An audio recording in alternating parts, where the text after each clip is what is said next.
For centuries, the simple stick was used in a variety of combat environments. Even in an age of modern warfare, this cheap, low-tech weapon has proven valuable. US troops in Vietnam learned this the hard way. Viet Cong guerrillas lacked air power and artillery.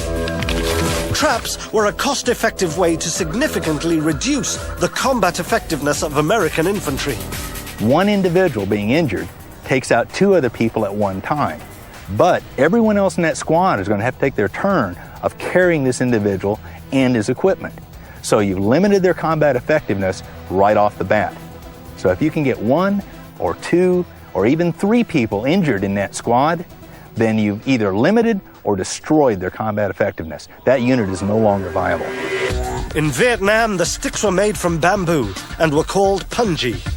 There are different varieties or things that we use as punji stick. Probably one of the most effective is a simple piece of bamboo. As you can see, with the bamboo is cut off to a point like this and shaved properly, it's as sharp as a needle. The ability to penetrate bodies, clothing, is just phenomenal. It's nearly as good as steel. The effect is absolutely devastating. The simplest trap was the punji pit, a hole bristling with sharpened bamboo stakes.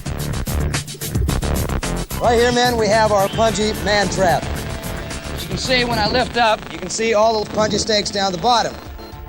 This is probably one of the easiest and simplest traps to make up. It's just simply a leg trap utilizing punji sticks. The top of this trap will be covered with a lattice work, which is just simply fine twigs woven together, placed down over the top of this, and then leaves or whatever normal debris is around the trap so that it looks natural will be placed over the top of it. Stepping into one of these could result in ripped muscles and torn flesh. And that wasn't the worst of it. The North Vietnamese devised many techniques that transformed the simple punji stick into a seriously debilitating and even fatal weapon. In the 1960s, American troops in Vietnam discovered that a very simple weapon could pose a serious threat. The punji pit was a constant danger to US infantry. The Viet Cong used a simple biological agent to make these pits even more treacherous. One of the more effective ways this was used was after this would be shaped, is that it would be filled with human excrement. And that way anyone who fell on this would also have the human excrement imparted into the wound and just starts horrendous infections. Disease-carrying punjis and spikes were not always fixed on the ground. Punji traps were sometimes constructed with moving parts. Downward pressure from a soldier's foot would force the punjis or spikes into the most vulnerable parts of his body. Right here, men, we have our ankle trap. The way this trap works is there's a flexible material between the 2 wings. You place that into a hole so that the entire mechanism is below ground level, so you can't see the spikes. You then place a lattice work over the top of it, as we described before, and an individual comes by on the trail and steps into this. The 2 wings then fold up, pushing the spikes all the way in. You can imagine what it would do to the side of your ankle. And mechanical punji traps weren't limited to attacking a soldier's legs.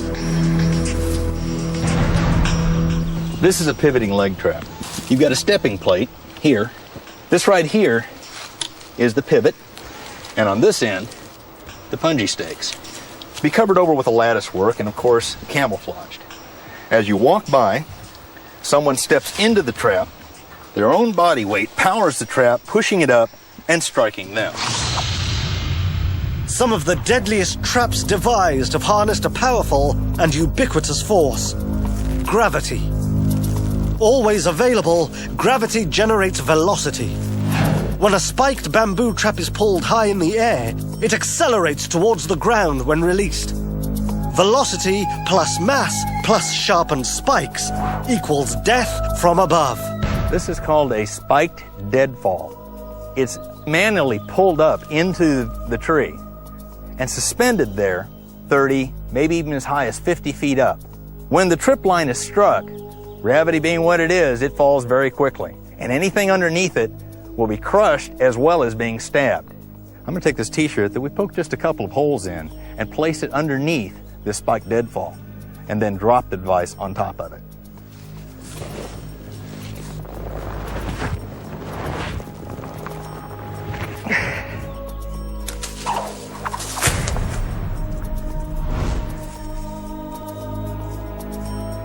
A really bad day.